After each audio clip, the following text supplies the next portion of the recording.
I was born in Fort Worth in 1954. And then we were actually, my parents were living in Sweetwater, and that's where the first 3 years of my life, we were out in Sweetwater. My dad was a farmer. My mom quit work as a child welfare worker out in West Texas to stay home and raise me.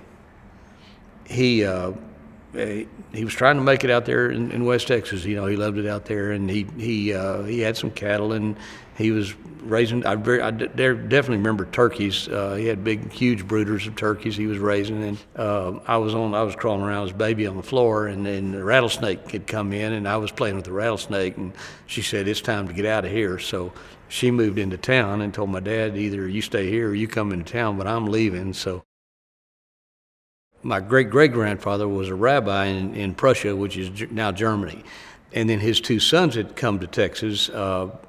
They landed in Galveston, and they got on a wagon, and the wagon got as far as Hempstead, and supposedly the wagon broke down, and they opened a general store there in 1871 in Hempstead, Texas. That store is still open to this day, still run by the family.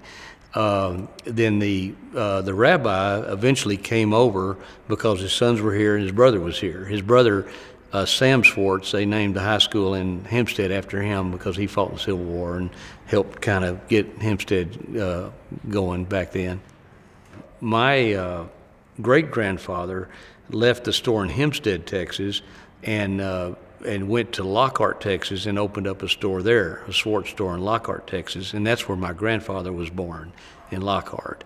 And then my grandfather wanted to be a doctor and left Lockhart, went to medical school in Galveston. He was in World War I and was stationed out in Benbrook. It wasn't Carsville Air Force Base. There was an Air Force base or an air base in Benbrook, and they were doing training there in World War I, and he was the doctor stationed there. And then I guess he liked Fort Worth and decided, and he wanted to get into pediatrics, and then he opened up his practice here.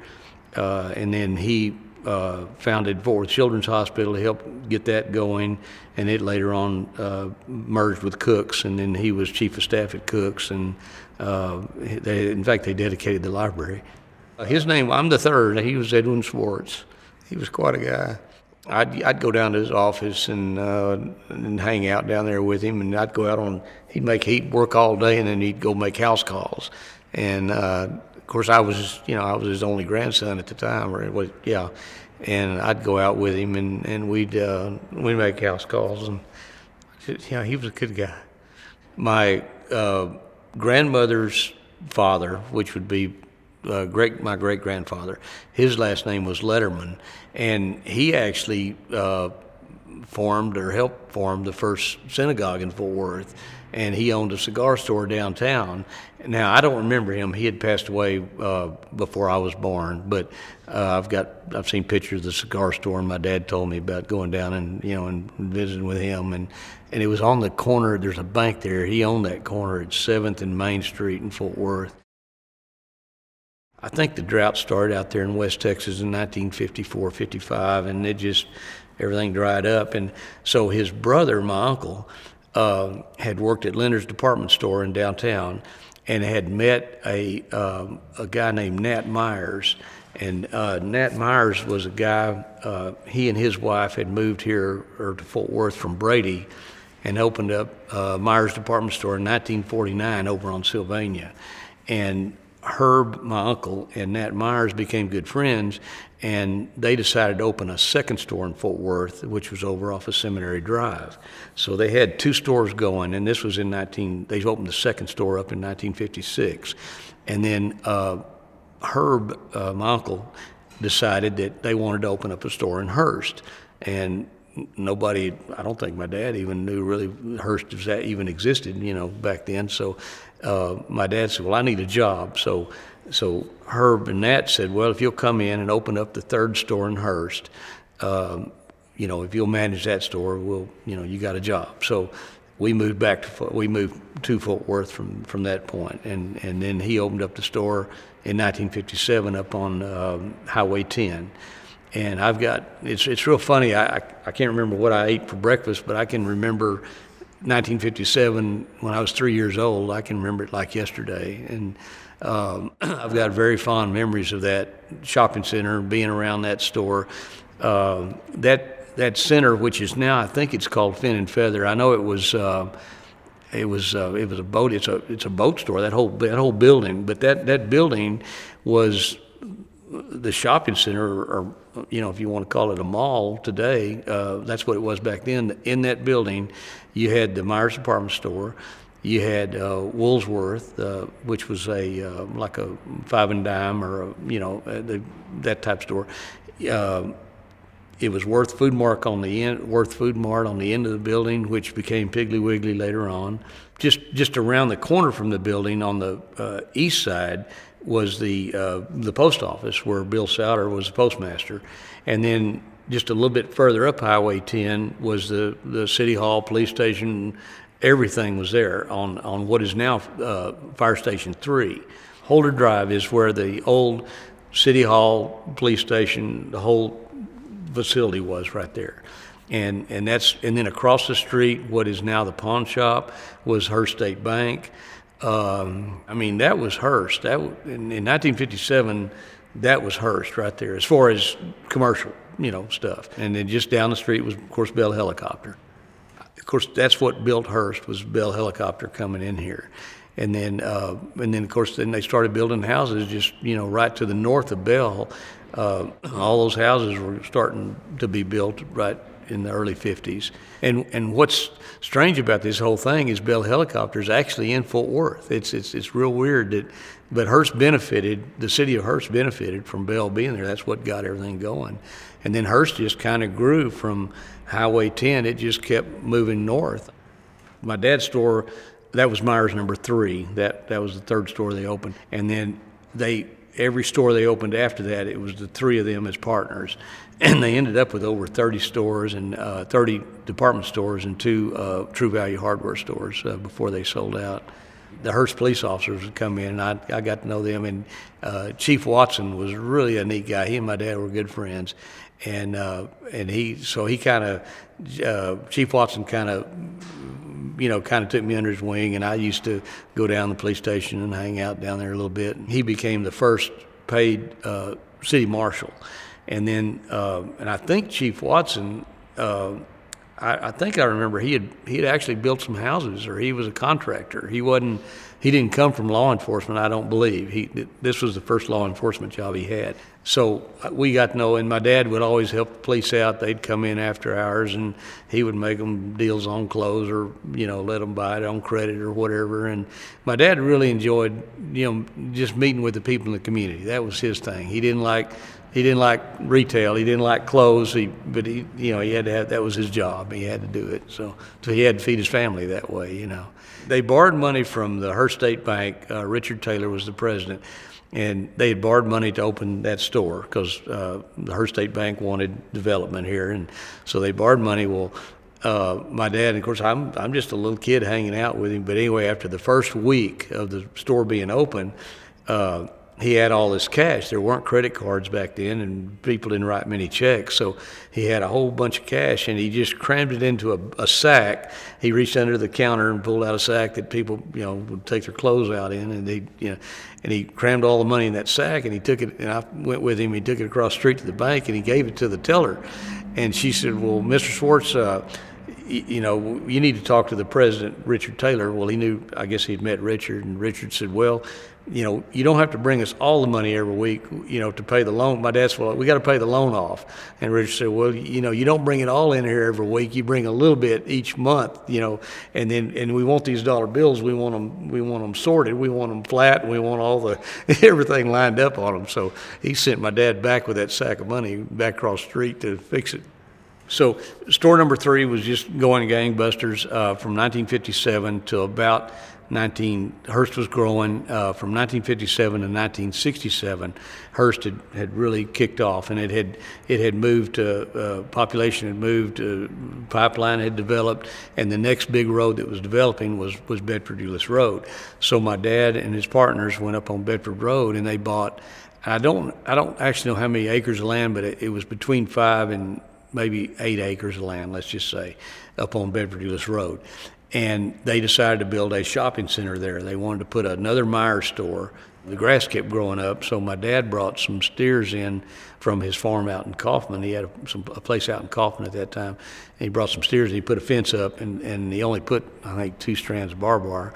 And anyway, I get a call one day. I'm in junior high, and I get a call from my dad. Said, "Hey, he came to the school. He picked me up, and he said the cows got out there on Bedford Road. We got to go get your horse, and we got to get the cows put back up." So he took me out here to the horse lot. We got my horse and rode down there, and we rounded the cattle up. The city wasn't real happy with him that day, I don't think. Bill Minyard owned Minyard's Food Stores. And he also owned, where he was the anchor store, he would build shopping centers. I remember one day my dad, my uncle, and Nat Myers, and myself, and I was always hanging around with the adults, and they had a meeting with Bill Minyard to lease a building. Now, I can't remember if it was in Dallas. I think it was in Dallas. They got the square footage worked out. They got the monthly rent rate worked out, and so anyway, I think it was my dad or probably my uncle. He said, "Well, now, will you send us a contract?" And Bill Minyard reached over on the table we were sitting at and pulled out a napkin, and he just wrote down the terms that they just agreed to, and he said, "Here, sign this. We got a contract." And I mean, it was basically a handshake deal, and they walked out. Now, that's the way you did business back in the late '60s, early '70s. I was just trying to think of some of the people that used to come in the store, and as a kid I remember them. Walter Vinson was a builder. He had built houses here in Hurst. Him and I think his brother. I could be wrong about that, but they started. The story I remember him telling my dad, and I was standing there listening, was they started building houses on the north side of Highway 10. And next thing they looked up, they were at Pipeline, and then they looked up again, and they were almost to Bedford Euless Road, and they had built that many houses out here. And Walter was a character. I don't know that Walter had more than a third grade education, but he was sharp as a tack. He could barely read and write. I remember Bob Jones, the Arc Electric. Aluminum wiring had just started coming out. And Bob had opened up a light fixture store there on Bedford Road, across from my dad's shopping center. And he was selling ceiling fans, and he was selling light fixtures. So Bob made a deal with Herman and maybe Barfield that he would wire the house for free if the customer would come in and buy the light fixtures from him. He had that much profit in light fixtures that he could afford to wire the house. So he knocked out all these other electricians from wiring any houses in Hearst. And he was using aluminum wiring, and it was a lot cheaper than copper. So I remember Hearst Electric quit wiring houses at that point in time. There were a couple of other electricians that said, "I can't compete with that." But Bob was making so much money on those fans and light fixtures that he could afford to wire the house for free. Everybody knew CA. That was a restaurant to go to in Hearst. When you went out to eat, you go to CA's. And that's where you ran into a lot of people. I mean, I don't know if I told you that the Hamptons, Bob Hampton and his wife, are very good friends of my mom and dad. And then I grew up with their son Carter. He's a year younger than I am. The Hamptons, and we'd all get together on Friday night or Saturday night and go to CA's and eat. And then and then CA went on from that restaurant. He went on and became, I think he was city manager at North Richland Hills later on. I know he helped put in that Iron Horse golf course because he liked to play golf. The land where the Northeast Mall is came up for sale, and my dad looked at it and said, "No, that'll never be anything. That's low land. It'll flood. We don't want it." And it turned out to be the Northeast Mall. So hindsight's 20/20, I guess. But anyway, they didn't buy that land. Over on Mary Drive, what's now the Recreation Center, we called it the Civic Center. And on Friday nights, Saturday nights, we'd go over there and they'd have dances. And it's actually in the old, what's been remodeled as the dance room now. We'd go in that side door, and the parents, everybody just getting the kids, we'd all go over and hang out, and they'd have stuff to eat. And the Civic Center was the go-to place. And that was in the, I guess, late 60s is when that maybe early 70s. And in that same area right there, there was a teen canteen, which I don't know if that building's vacant, but the teenagers would go over there and hang out, which was just back to closer to Pipeline Road, they would go over there, and I think there was a cover charge to get in the door, and that's where we'd go over and hang out. We'd also hang out in Bel Air Shopping Center. That was the place to go cruise and go to the movie, and and take your girlfriend and ride around the parking lot, and that was a big deal on the weekends. The Bel Air Shopping Center. I don't ever remember having a pizza, and didn't even know what a pizza was until Pizza Inn opened in that shopping center, and I think that was in 1967 or 8, long in there. And that's the first time I remember eating a pizza or even knowing what it was. When I was in high school, Airport Freeway was just being built, and we'd go out there and race cars before it was open. That was, it had the concrete down, but there wasn't any traffic. Nobody, it was closed off, but we'd go in there and we'd race up and down Airport Freeway and see who had the fastest car, and that was in the early 70s. In about 1967, we had been out to eat in Fort Worth with my grandparents and had come back, and my dad wanted to stop by the store on Highway 10 and just check the receipts for the day, and so we went in the store late one night. It was probably coming home. We stopped by there, and this was probably around 10 or 11 o'clock at night. And we walked in the store, all three of us, my dad, my mom, and myself, and we heard some noise in the back of the store and some rustling around. Didn't think a whole lot of it at first, and all of a sudden I remember seeing a guy back there in the back, and my dad, there was a broom right there. He grabbed a broom and took off toward the back of the store, and we realized some guys were burglarizing the building, and we walked in on them. So my mom and me, she grabbed me, and we ran out and jumped in the car, and we drove down to the police station, which was down on Holder, and we told them there's a burglary, and she said, well, my husband's there, and don't shoot him, he's got a broom in his hand. So that had a big impact on me, obviously, being 13 years old, I guess.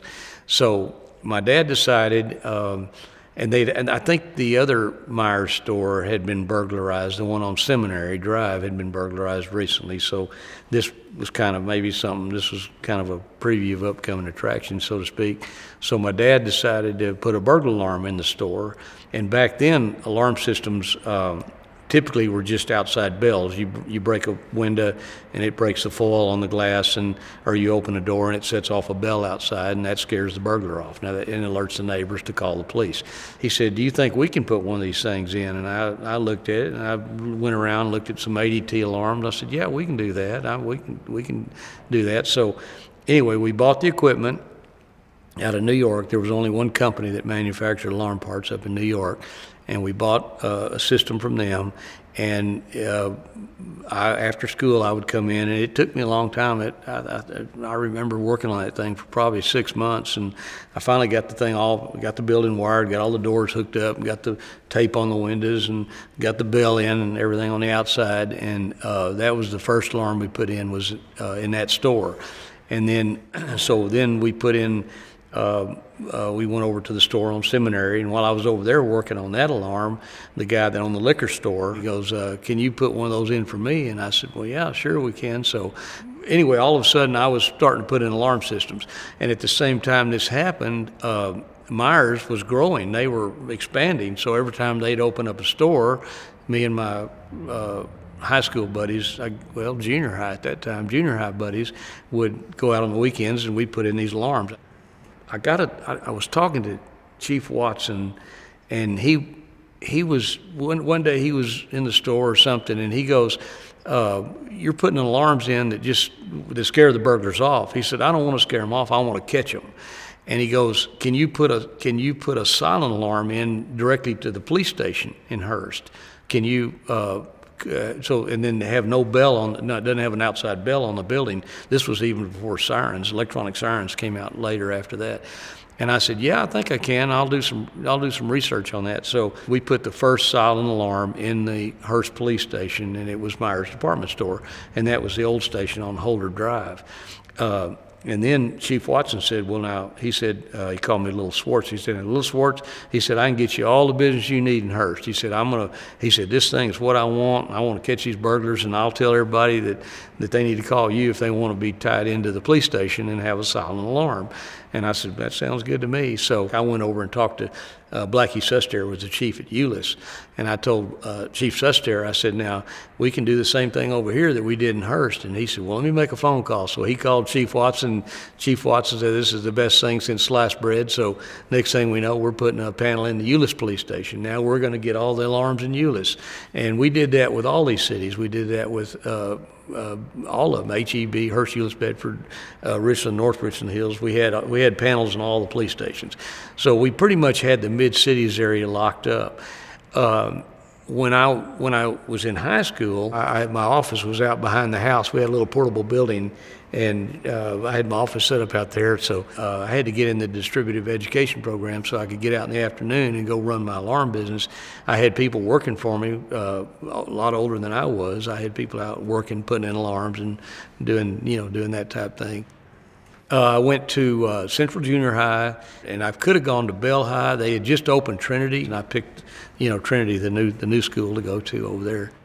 I remember one day I was looking around for somebody to do my typing, because I was trying to work, go to school, put in alarms, and then do all my bookkeeping, typing these invoices. So I went down to a typing class, and I asked the teacher down there. I'm trying to remember her name, but I said, what's one of your best students in there? I need a typist. And she pointed out my wife. I'm married to a bookkeeper. So anyway, we've been together. We got married in 1972. So.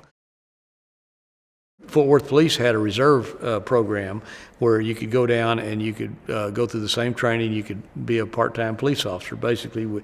And so I would work on the weekends. I worked Friday and Saturday night in a patrol car capacity down at the Fort Worth Police Department, and it just became part of my life. I mean, I really, really enjoyed that type of work. I remember in 1978, the north side of Fort Worth was still pretty wild. It'd been that was the stockyards and Cowtown and all that out there. That was a pretty rough, and they had a lot of problems out there.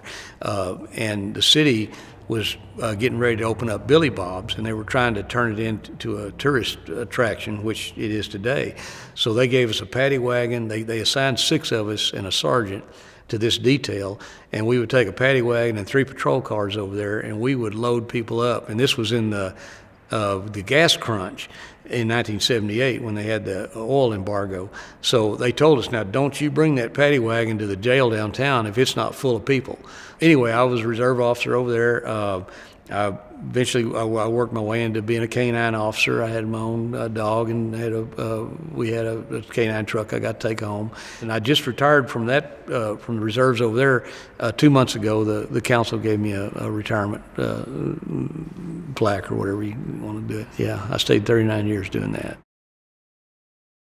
In the meantime, Hearst, the police departments out here were getting to where they didn't really want to monitor alarms either. There were so many alarms coming in, it was tying up their dispatchers' time to monitor these alarms and do all the stuff they had to do. So we decided to move our office back out here, and I moved it on Baker Boulevard, which is still my office today. And anyway, in 1975, we got our Underwriters Laboratories listing, which allowed us to start monitoring or taking over the banks and jewelry stores and the real high security locations.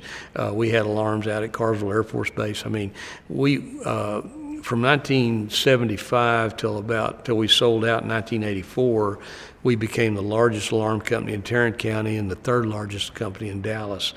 We had over 60 employees, somewhere between 60 and 70 employees. So we had people knocking on our door wanting to buy us out, and I really hadn't thought about it, but the money just kept going up and up and up. And my dad was retired. They had sold the Myers stores in 1982, and he was ready to travel and enjoy my mother for a few years. So anyway, in 1984, we sold out to a group of investors, and I messed around for a few years and just kind of enjoyed life, but I decided it was time to go back to work. So in 1987, I started back in doing electrical contracting, which I had been doing that over the years, and so got back into that, and I'm still doing that today. So. The only customers we have right now, we have 9 cities under contract. We do only municipal work. Any electrical work that a city needs, anything from putting in a switch or a wall plug to working on a 25,000 volt transformer, we do all that. And Hearst is one of my it's my best client, I would say. I feel real at home here. I grew up here, and I know all the people. The city's just a good city to work with, just really fine people. I've enjoyed Hearst.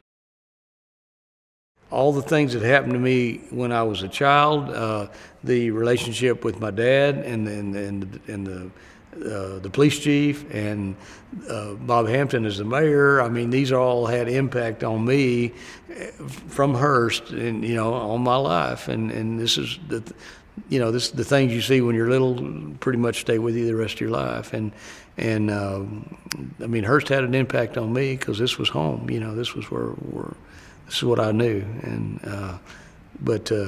it's just been a good community. It really has. It's been a real good community.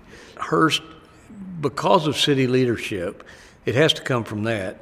The council members, the mayor, et cetera, the people they hire to work for the city manager on down, they have always done the right thing. They've always been forward-looking. They've been, I say they've been blessed, but they've just done the right thing, for many years.